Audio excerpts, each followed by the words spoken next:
Kesorotan berikutnya, saudara, sidang perselisihan hasil pilkada mundur hingga siang hari akibat Hakim Konstitusi Anwar Usman dirawat di rumah sakit karena terjatuh.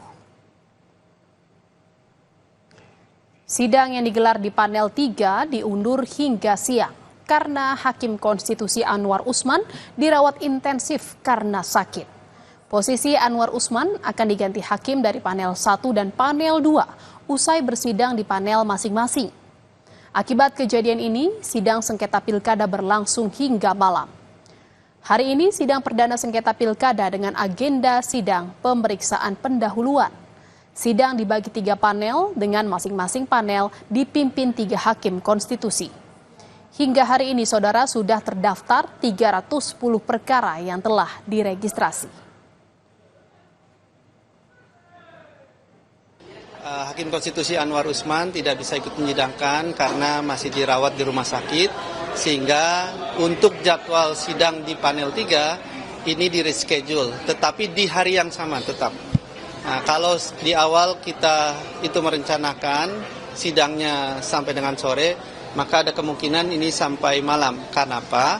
Karena nanti hakim di panel 2 ataupun di panel 1 itu akan menggantikan posisi Pak Anwar Usman di panel 3. Maka ketika ada 2 hakim memang tidak bisa untuk digelar sidang, sehingga harus menunggu sampai lengkap, dan tentu di panel lainnya akan ikut menunggu sampai dengan hakimnya itu lengkap 3. Di panel 2 gedung MK, saudara, pasangan calon gubernur Wakil Gubernur Jawa Timur nomor urut 3, Tri Risma hari ini meminta Mahkamah Konstitusi menganulir kemenangan paslon nomor urut 2, Kofifa Indar Parawansa dan Emil Dardak. Salah satu pertimbangannya adalah pasangan Kofifa Emil dituding telah melakukan pelanggaran secara terstruktur dan masif. Salah satu yang disorot adalah manipulasi suara dan pembagian bansos jelang pencoblosan.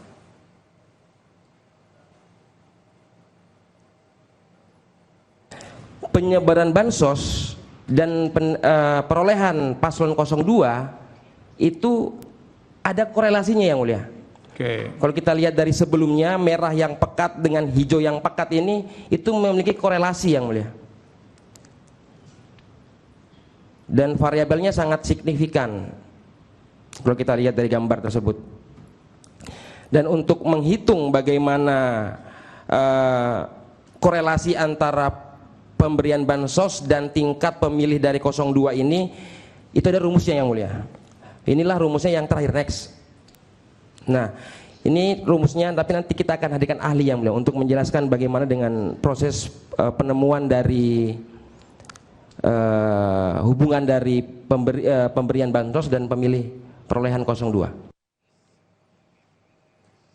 Saudara, Komisi Pemilihan Umum KPU Jakarta menetapkan Pramono Anung Rano Karno sebagai Gubernur dan Wakil Gubernur Jakarta pada Kamis 9 Januari 2025. Penetapan akan dilakukan di salah satu hotel di kawasan Jakarta Barat pada pukul 13.00 waktu Indonesia Barat. Ketua KPU Jakarta Wahyu Dinata menyebut undangan sudah dikirimkan kepada peserta Pilkada Jakarta dan beberapa sudah konfirmasi hadir pada rapat pleno penetapan.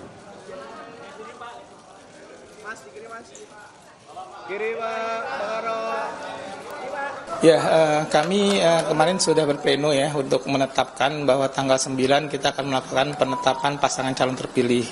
Nah, untuk agendanya pertama memang agenda penetapan ya, agenda tunggal yang tentu saja diisi nanti dengan sambutan-sambutan oleh para stakeholder terkait termasuk PJ Gubernur.